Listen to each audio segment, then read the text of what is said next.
There is too much great music in video games to compile into one list. I mean, honestly, it was hard for me to figure out which song I liked better than the other. So here's what I decided to do. Instead of number 10 being bottom tier and number 1 being my favorite, or in this case, the most relaxing song, I've decided to list them in order of familiarity, where number 10 is something I definitely think you have already heard by this point, and as it counts down, they should become more unfamiliar. I mean, they should. This could totally not work, but I'll go ahead and tell you this much. You will not be able to guess my number 1 pick. Go ahead right now and guess in the comments section, and if you get it right, how do I know you're telling the truth? Because this is the internet. I mean, people still think I put Shadow twice on a list, and they still think that I shot my uncle and that I have the exact same life as the Lion King. Number 10.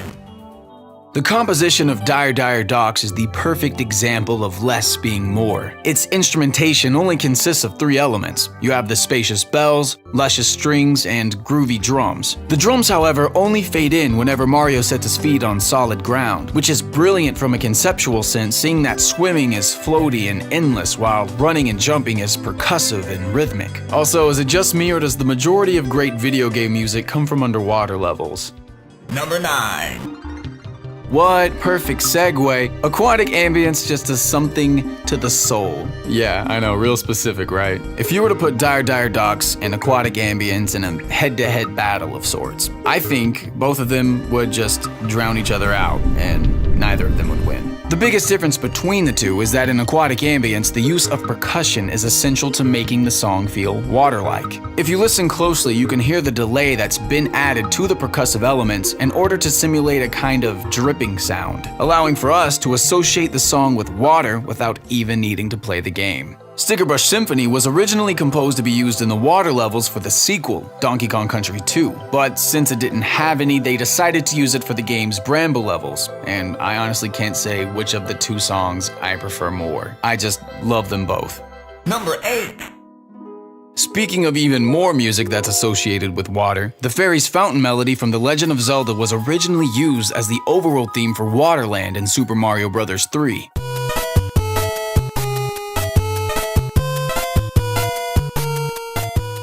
Nothing quite heals the spirit like this one. A weary adventurer wanders into a cave to find a great fairy that can cure all ailments. For a brief moment, he can escape the chaos and confusion that comes from exploring monster-infested dungeons. Ever since A Link to the Past, the fairy's fountain theme has become a staple of the Zelda series, as it is now more so associated with the file selection screen, another fine example of relaxing music in a video game. But if you're looking for something a little more funkier, check out this phenomenal remix by my friend Garrett Williamson.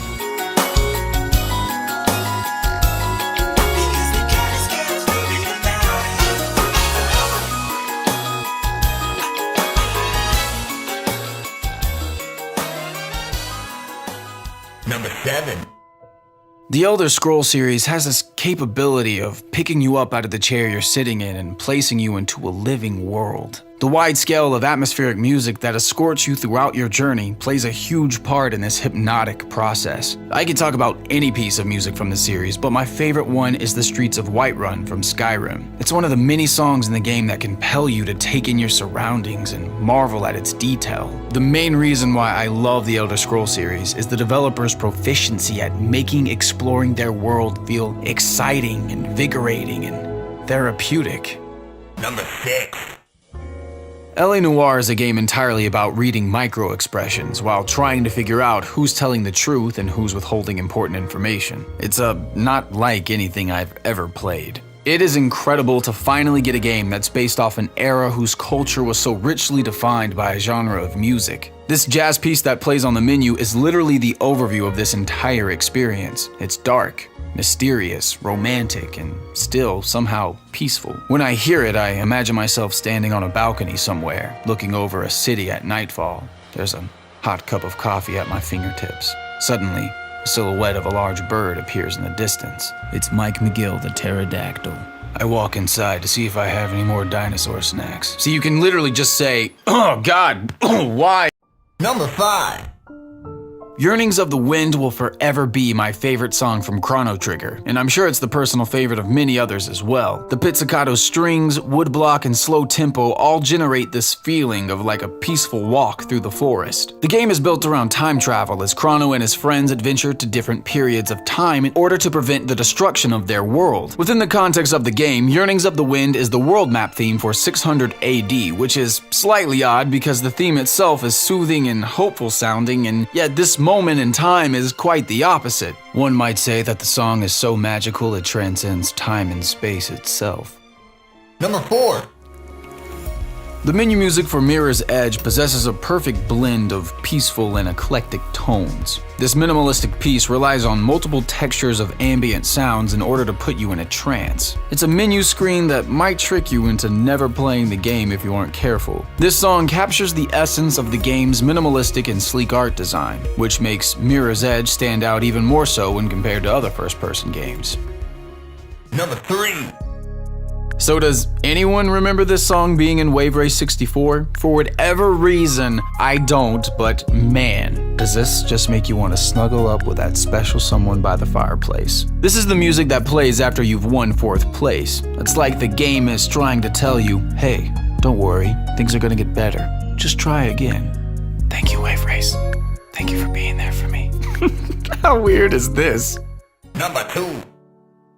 To the Moon is a compelling story-driven indie game about a dying man's ultimate desire to go to the moon and how 2 people make that wish come to life. The 2 main characters work for an organization that go inside people's memories to create artificial ones. You see, this man on his deathbed, Johnny, never actually went to the moon during his lifetime. So these scientists travel through his memories and make it so that the last thing he remembers before dying is fulfilling his dream. Its soundtrack is phenomenal, and yet another main menu theme makes it on the list. I recommend that everyone play this game for its incredible storytelling and heart-wrenching soundtrack.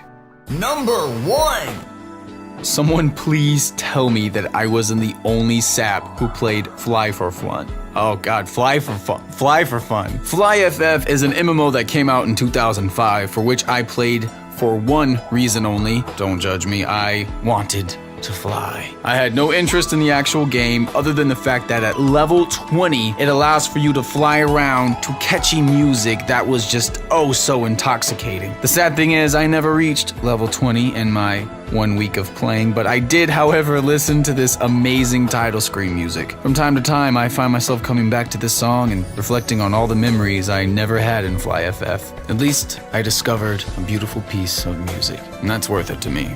It always is. But seriously, did anyone play this game? Like, anyone? Hey, thanks for taking the time to watch this video. If you're new, hit that I didn't say it. If you want to watch another top 10 where I gush about music, then check out my top 10 captivating songs in video games. If you want to listen to some of my music, then click on the other video. But for now, let's just jam out to The Goddess Gets Groovy Tonight.